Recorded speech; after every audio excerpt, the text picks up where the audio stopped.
Hey everybody, Patty Ann here. Hey, remember when I made this mug? This was one of my favorite ones to make, and boy was it a good seller. Anyway, I have a sip. Today I'm going to go over a couple of different things. Yesterday, if you're in my Facebook group, you saw that I had made this little bag for my granddaughter, which turned out really, really cute. And I was just practicing because I'm going to make her a shirt that matches it. But, and when I was hooping this thing in my little 5x7 hoop, and look how big it is, I thought to myself, you know, I really should tape those handles out of the way. But I thought, nah, I can keep them out of the way. Well, sure enough, I should have taped the handles out of the way because I ran over, where is it? One of them. I put fray check on it, so hopefully it won't fray. But I was thinking another thing I could do is just buckle this up like this and sew that back and forth on my sewing machine on both straps, just to make the straps a little bit tinier, and that would remedy it. Well, today I'm going to do it on a t-shirt, and I wouldn't have been able to do this if I didn't cut the pieces out with my silhouette portrait. You can use any cutting machine, and you know, I've shown you how in different videos how to do that. But I couldn't have done it if I didn't have this thing right here. Okay, I'm going to do the unboxing again of this. I've already used it, but I wanted to show you. So it comes boxed up like this. It's very much like the Cricut one, but it's less expensive. So you take this out, and it comes out like this. And you have a really nice little tray to put it on. And I love the size of this one. There's 3 different settings for the heat. It turns off automatically. And there's a low, medium, and high, depending on what you're using it for. But this thing is really super duper cute. But what I really like too is it comes with this little bag. It's a little storage bag for it. And then you also get a little spritzer bottle in case you need to have some steam. And then you get these cute little iron-ons that you can practice with.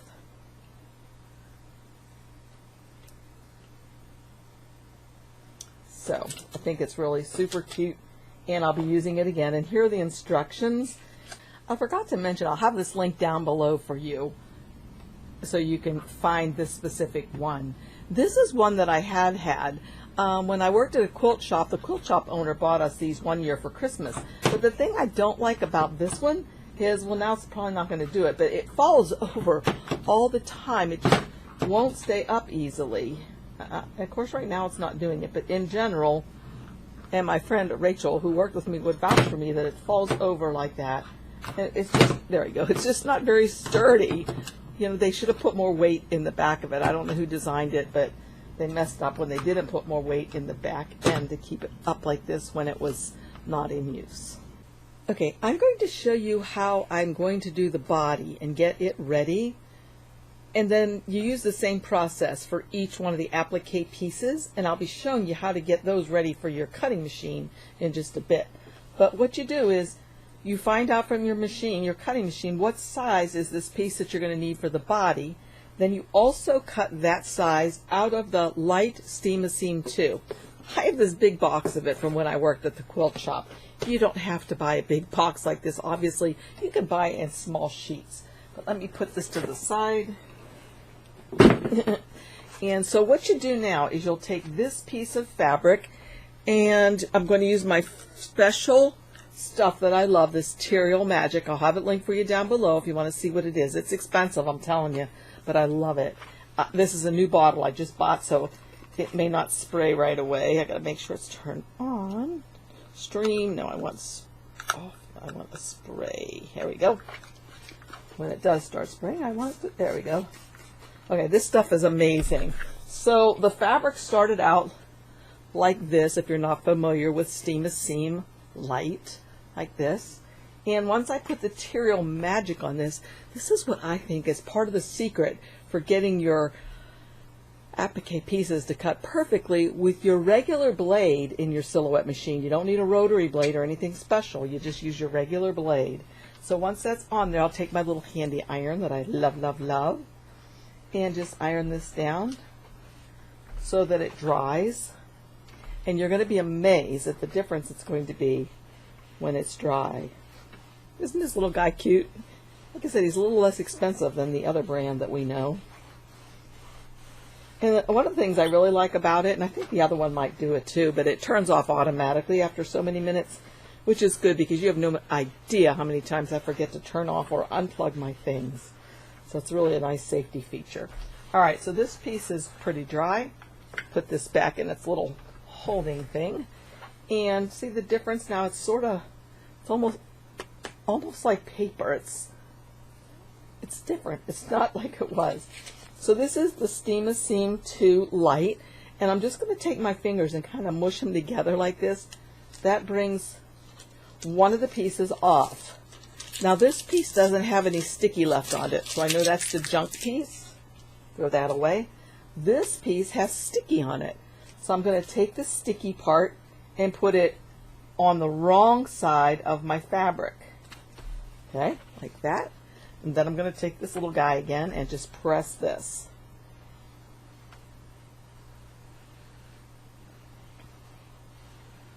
All right. Now when that is done, and whoops, I sent my stuff over to be cut on my machine, I'll just take this piece apart. I gotta wait for it to cool for a second. It's very hot. Wait for it to cool for a second. That little guy gets really hot. It's hotter than a regular iron, I think I read. Peel this apart. So once again, we're left with this piece that isn't sticky. It's trash. This piece that is sticky. So I'm going to stick this onto my mat and kind of press it down on there really nicely with my fingers just. And then I'll put this into my machine and cut it, and you'll see how perfect it's going to work. Okay, here I am using my Portrait 3. You saw how I got the fabric ready, and I'm sending it from my Silhouette software. Again, I'm going to show you quickly how to save the files that you need for your Cricut, how to save the files you need for your Scan and Cut, or any other machine that you might use. So it's trying to connect. Okay, so what I'm going to do is I'm going to put it on fabric, thin cotton print, auto blade. I make my blade depth for mine like a 7, and I make my force a 30, and my speed a 3. But you'll have to do a test cut on yours because I don't know how old your blade is. I don't know your machine exactly. So do a test cut first. But mine's ready to go. I'm just going to hit the send button.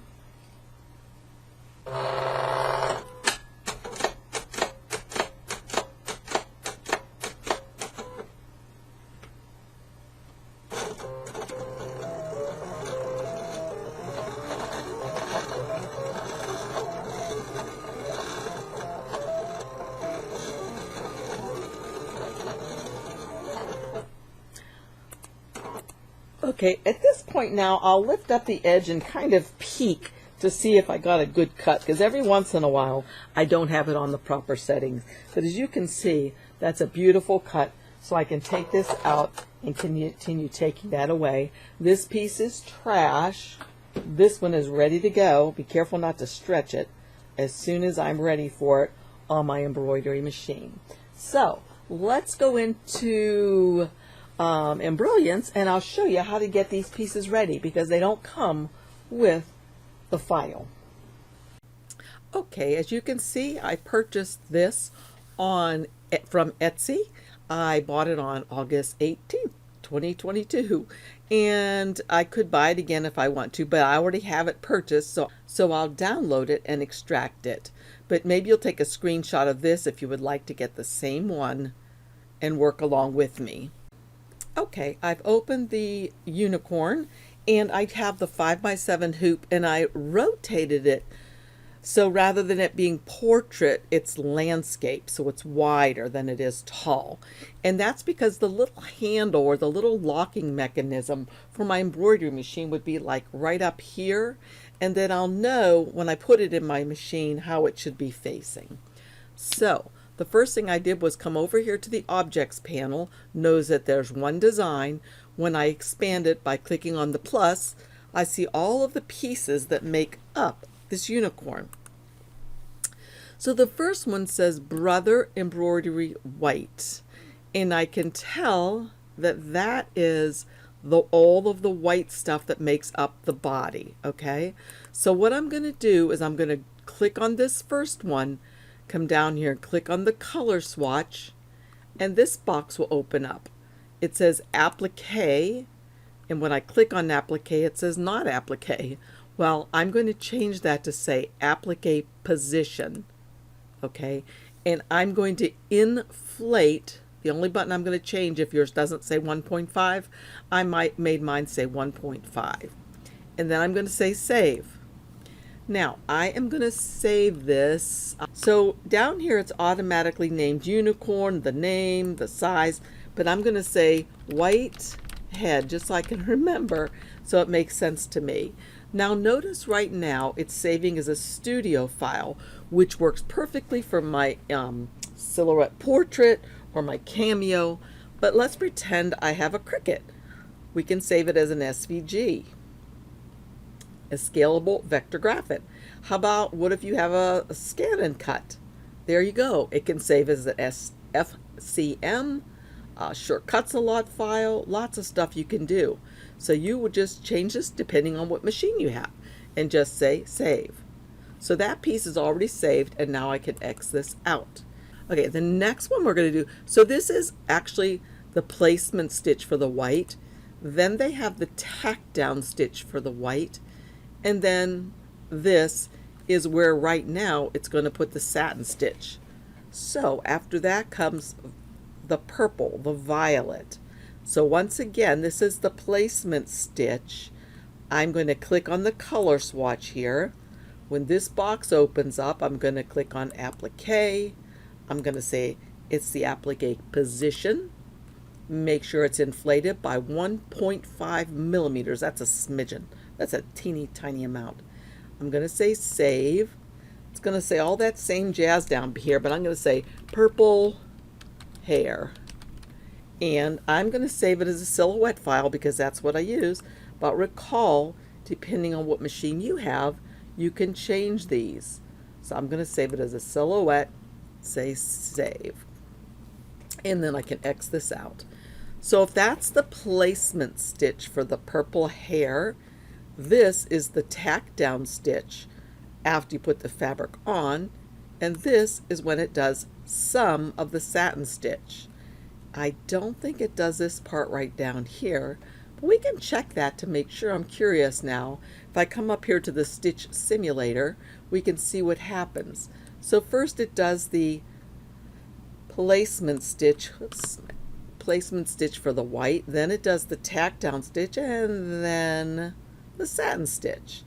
Then look what it's doing now, the purple. First it does the placement, then the tack down, and then the satin. So notice, don't get scared when you're working on yours. It only does the satin on this part of the purple right now. Then it's going to go on to the green part of the hair and do the placement stitch. So let's come back over here.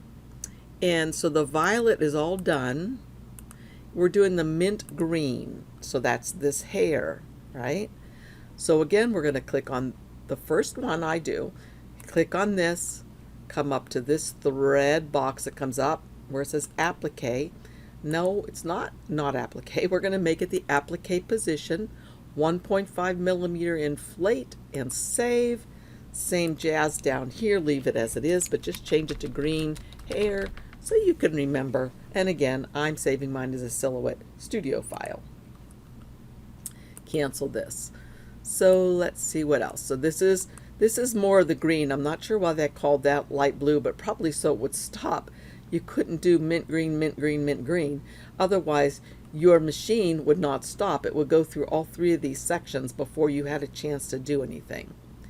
All right, the next one is yellow, okay? That is going to be the placement stitch for, this is odd. Okay, the placement stitch for your horn. So I'm going to click on this, come up to Appliqué, change it to Appliqué Position, say OK. Oops, not OK. Wait a minute, y'all. I just messed that up. Let me undo that for a sec. Oh, not all that. Yikes. Uh-oh. Let's see. Go back down here to the yellow. Click on this. Come to Appliqué. I'm going to change it to Appliqué position. I don't want to just say okay. Remember, I need to save it. So I'm going to say save. Same jazz down here, except for I'm going to say yellow horn. Save. And this is done. So that's the horn. And then we have the red hair. And that might be it as far as what we need to make for our files. So the red hair, click on this, Appliqué. Yes, it is. It's going to be the position. We're adding a little bit of inflation to it. We're not going to just say okay. We're going to say save. And I'm going to say red hair. Whoopsie.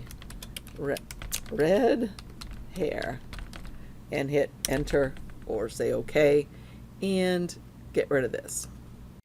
Okay, at this point now we can look at the files that we just created. They have the S for silhouette on mine because I'm saving them as silhouette files for my portrait machine. So let's go ahead and double click on this white one, white head, because that's the first thing we'll have to put down because that's first in the directions. So I'm going to open that one up. And here it is here. Not exactly sure why my machine keeps coming in weird like this. I need to change this back to auto portrait and change this to letter. Okay, and there is the head. And I actually want this to be lighter so you can see better. There we go. So this is the head. And notice when I click on that, I can see how tall it is or how big it is. So since it's like 3, or I can look up here even too. Since it's 3, click on it, 3.961 inches high and a little over 2 inches wide, I'll probably cut a square about maybe 4.5 inches by 2.5 inches or 3. Be liberal with it so you don't have to accidentally cut something off and then waste more than you would save. So what you're going to do then is you're just going to go ahead and cut a square and put the backing on your square as I showed in the beginning of this video. Remember, the Seam Lite 2. Then you're going to put it on your mat and you're going to cut it. Now with my silhouette, all I would do is go to send. And over here it's not going to connect because it's turned off. But I would change my settings. And I think my blade depth was about a 7 on mine because my blade is old. My pressure, I believe, was a 30, and I dropped the speed down to a 3. But again, please move yours over a little bit and do a test right up here in the corner and see if it cuts out well, okay? So let's go back to design now. Now, the next thing I would do is go to File and Open. And we should be able to go to Downloads. Here we are. And we should see the purple, which will be next. So I could open this purple one, and there it comes in with this craziness. I don't know what setting I messed with, but I got to move this back and make it lighter again. All right, so these are here, and I could leave them here if I wanted to and try to put my square of fabric here. But why not just move them up near the top? I can't put things really, really close to the top of mine or it doesn't cut well. So maybe like that. And of course, if you're not sure where the cut border is, you want to make sure you don't put this too close out like that, because if I turn on the cut border now by coming over here where it says show cut border, check it out. Look what's going to happen. You're going to lose part of the hair. So make sure you're well within the cut border.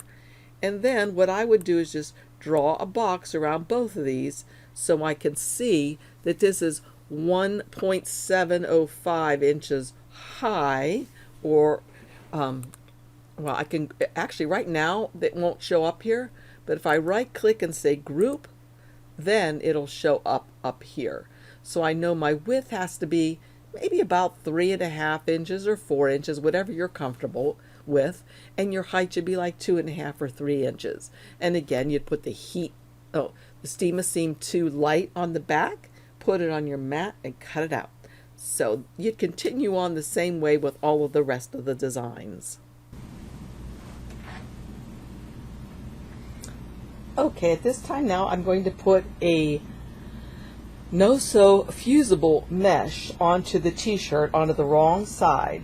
So I'm looking at the mesh and I'm looking for the shiny side. The shiny side is the side with the glue. Hopefully you can see that side is shinier. So I'm going to put it glue side down. And I know that my design is 5 inches wide by almost 5 inches tall. So it probably doesn't matter which way I put this. So I'll just do it like this, a couple inches down from the top. And I could measure if I want to make sure it's perfectly centered, but that looks pretty good to me. Take my handy little iron again and just begin ironing this on. And of course, as you know, when you do this, you don't iron back and forth, you just press.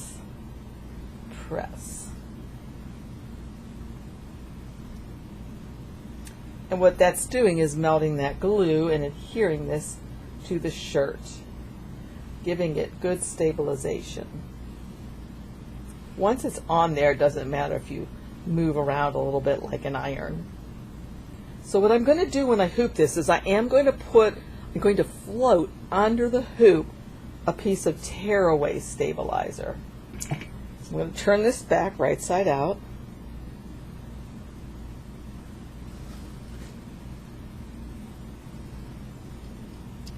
And at this point now, I'm going to put in my hoop. So I'm going to put my hoop in so it goes this way because that's the way my design is showing on my screen of my embroidery machine. So I'm going to put the hoop this way. Let's see. So this is the center here. So I'm going to go down, see if I can see what you're seeing. Okay, so I'm going to come up through the bottom like this, reach my hand in here and grab that little handle. Now be careful about this because you might be tempted to think that this is the center, but it is not the center. This little thing right here is the center, so be careful so you know where the center of your hoop is. So once you get that in there and you're happy with the placement of it, so again, I want to make sure that that's straight. Then, I should have unloosened that screw first so that it's easy to get my second piece in. Okay.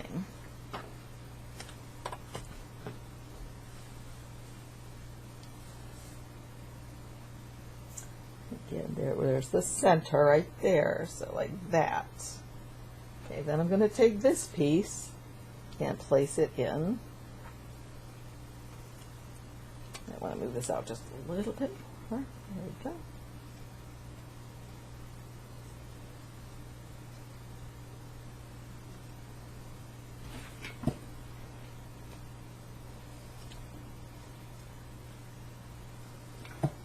Okay, there's that so far. Might want to make sure that the shirt is a little bit taut. You don't want to stretch it though. Okay, then I'm going to go back in here and tighten this screw.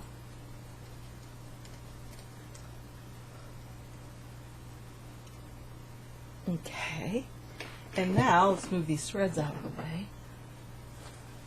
I'm going to be ready to do this part over here, so let's make you see this. There we go. And bring it forward a little bit.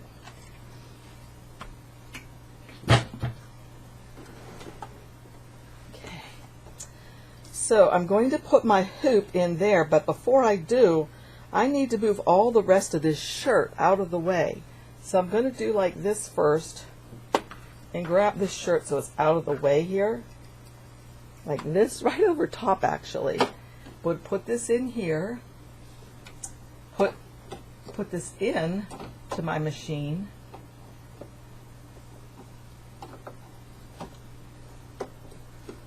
And then move all of this extra t-shirt out of the way. Okay, whatever way it goes easiest. I'm pulling it to my left, which I probably could have done that first. All of this shirt is going to go over here like so. Okay, and what I really could do if I wanted to was to roll this up like this and take some tape and kind of tape it out of the way so it's not going to get caught up like my little handle did yesterday.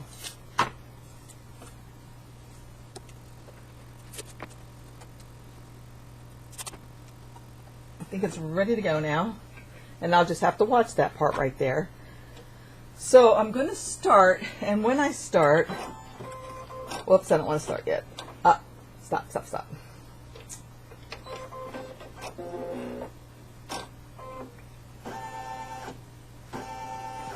Okay, when I start, I'm going to use white thread a lot so that I can see where I'm supposed to put these placements.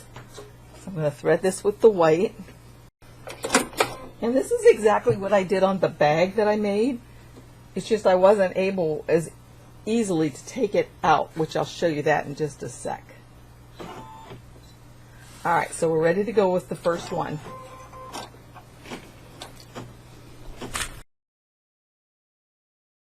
And I said I was going to put the tearaway under it, and I forgot. So I'm going to pull this under here now.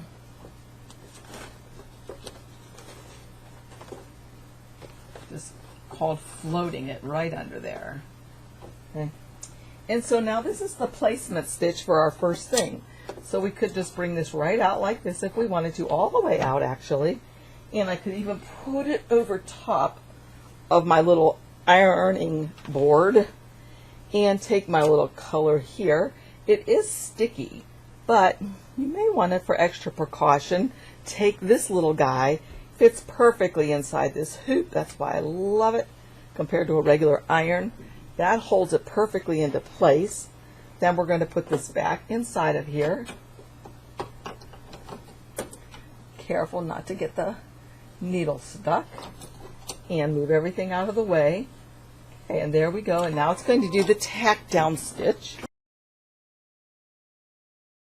And then, let's see if I can get you a little closer. And then the next thing it's going to do is the satin stitch.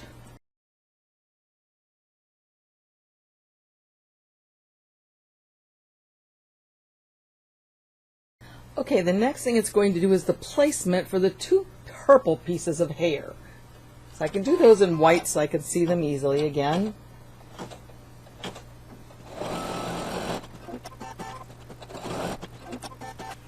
Okay, I already have the purple fabric ironed. I have Terial Magic on it, and I also have put the Steam Seam 2 on the back. So I have to cut this to the size I need it, and then I will place it on each of these things, and it will do the tack down stitch. Okay, as I said, my purple's ready, so I'm going to go ahead and take the backing piece off. Whoopsie, where are you? There you are. Throw it away. There's the sticky. I'll put it down on my mat and press it down. Then I'll put it into my machine.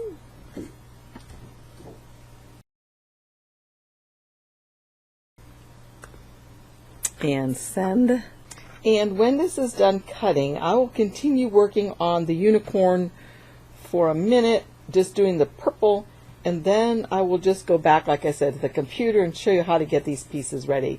Because basically, once you've seen these two things, you know how to do the rest. Just follow the same steps for each one. So it's ready to be sent.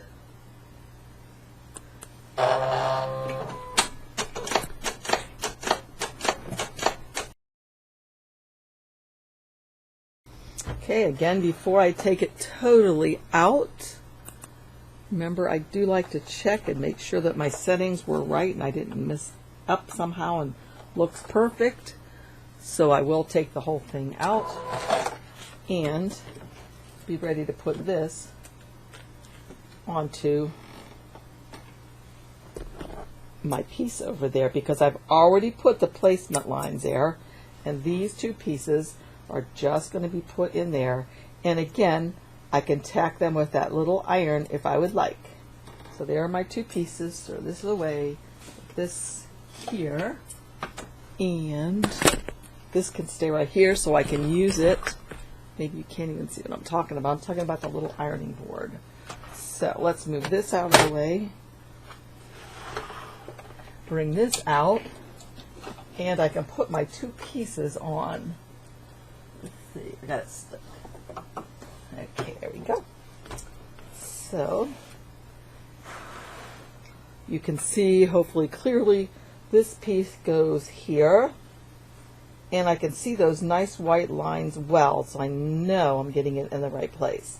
There's one, and this one's kind of odd. Let's see, where does it go?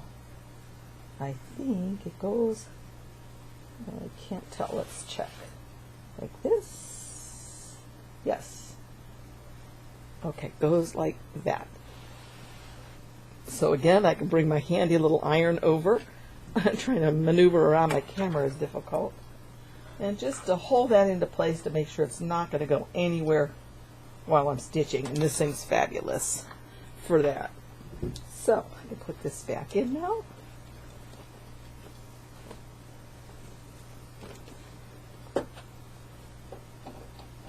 Once I get it put back in, I do need to make sure that my shirt stays out of the way. Right? Stay out of the way there, buddy. We'll lock this into place, and the stitching will begin around the two purpley things. But before I do that, of course, I do want to change, and you don't see, I do want to change my thread color to purple.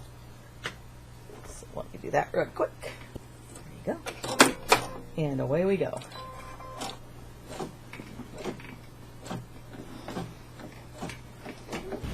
Now this time I did it with a dark purple thread, so it's not as easy to see where to put these pieces. So I hope I get them lined up properly.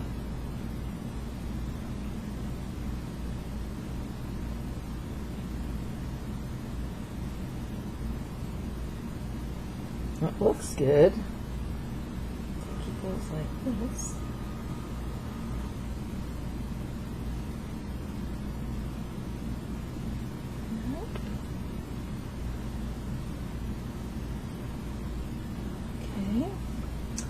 And this little guy's last, and he goes here.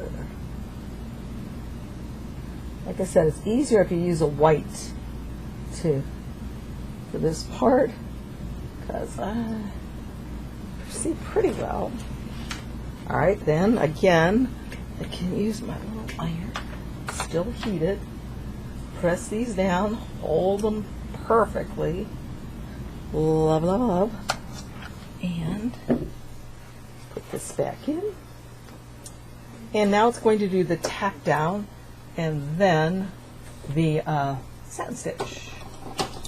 Before I start, make sure nothing's underneath. Nothing's going to get stitched on that should not. And I want to change my color to thread to the green. Which some people say you don't need to do the tack down if you do the sticky, Steam and Seam Lite, but I still like to as an extra precaution. I don't think it's that big a deal. And it only takes seconds, really. Okay, now for the satin.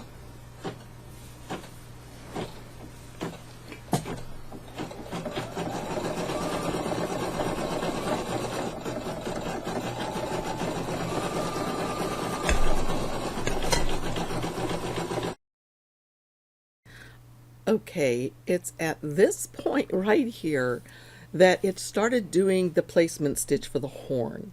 And I wasn't paying attention. There was something interesting on Facebook, of course. Actually, it was pretty dumb. It was about tent caterpillars, if you know what those are. But I was reading it like I was really interested, not paying attention to my embroidery, and it got caught and sewed some embroidery stuff for the horn. I had to put the stinking thing down. I was so frustrated. I really thought I was going to have to just throw it in the trash. So I left the craft area for the day and came back down the next morning after trying to buy some more black t-shirts from Joann's, which were out of stock. So I came down the next day and I thought, well, I'll try to take those stitches out, and it came out of the hoop. I had to try to get it back in the hoop using the little adjustment plus minus buttons, if you're familiar with what that is. Well, I can't believe it, but I was actually able to finally fix it. And now here are the finished products. I think they really turned out cute. I know my granddaughter is going to love them. So next up, or one of my coming up videos, I'm going to show how I did place the bag on my 5x7 hoop and what stabilizers I used, because I'm going to do my grandson a bag as well. His will have a dinosaur on it. Well, thanks so much for joining me, you guys. I so appreciate it. Give me a thumbs up if you like my videos, and subscribe and hit that bell so you're notified when I go live. Check out my links down below. I have lots of stuff that I like to use all the time, and it really helps to keep PattyAnnesPlace going if you use my links at no extra cost to you. So thanks again. I'll see you again soon. Bye-bye.